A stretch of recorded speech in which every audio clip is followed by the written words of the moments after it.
శ్రోతలకు స్వాగతం సుస్వాగతం. ఈరోజు మనం చెప్పుకోబోయే కథ పేరు ఎవరెక్కువ తినాలి. ఇప్పుడు మనం కథలోకి వెళ్ళిపోదాం. అనగనగా ఒక ఊరిలో మాధవ్, గోవింద్, రఘు అనే ముగ్గురు వ్యక్తులు ఉండేవారు.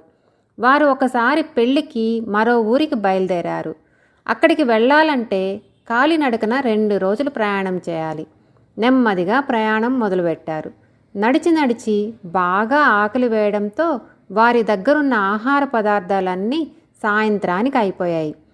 రేపు మధ్యాహ్నానికి కానీ ఆ ఊరు చేరుకోం కదా, అప్పటి వరకు ఏం తినాలి అని ఆలోచించసాగారు. అంతలో వారికి పనస చెట్టుకి బాగా పండిన తీయటి వాసన వేస్తున్న పనసపండు వేలాడుతూ కనిపించింది. గబగబా వెళ్ళి ముగ్గురు కలిసి పండును కోశారు. పనస పండును నేను ముందుగా చూశాను కాబట్టి నాకు ఎక్కువ వాటా ఇవ్వాలని మాధవ్ అన్నాడు. ముగ్గురిలోనూ నేనే పెద్దవాడిని కాబట్టి నాకు ఎక్కువ వాటా ఇవ్వడం సబబు అని గోవింద్ అన్నాడు. ఇద్దరూ వాదించుకోవడం మొదలుపెట్టారు. మాటా పెరిగి తన్నుకునేంత వరకు వచ్చింది.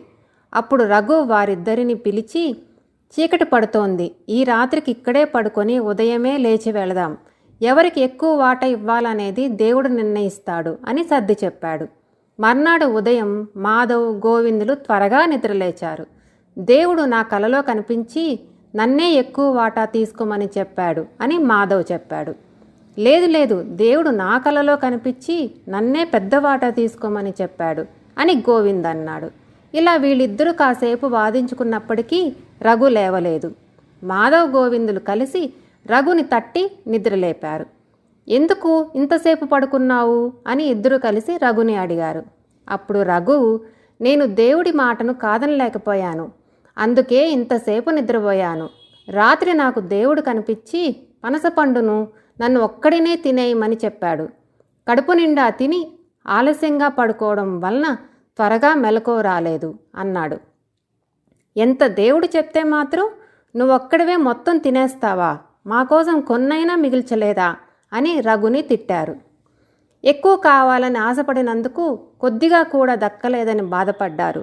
ఈసారి ఏదైనా దొరికితే ఎక్కువ వాటాల కోసం దెబ్బలాడుకోకుండా సమానంగా పంచుకుంటే బాగుంటుందని అనుకున్నారు. అప్పుడు రఘు, బాధపడకండి, పనసపండును నేను తినలేదు, మీరు దెబ్బలాడుకోకుండా సఖ్యంగా ఉండడం కోసమే అబద్ధం చెప్పాను అన్నాడు. చెట్టు చాటును దాచి ఉంచిన పనసపండును తీసుకువచ్చాడు.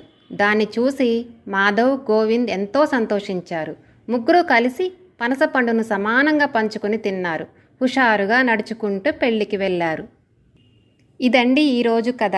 ఏదైనా సమస్య వచ్చినప్పుడు దెబ్బలాడుకోకుండా చర్చించుకొని సామరస్యంగా పరిష్కరించుకోవాలి. ఈరోజు మన కథకు ఒక లైక్ కొట్టండి, మీకు తెలిసిన వాళ్ళకి షేర్ చేయండి. ఇంకా మన వీడియోస్ని కొత్తగా చూస్తున్న వాళ్ళు సబ్స్క్రైబ్ చేయండి. ఉంటానండి. నమస్కారం.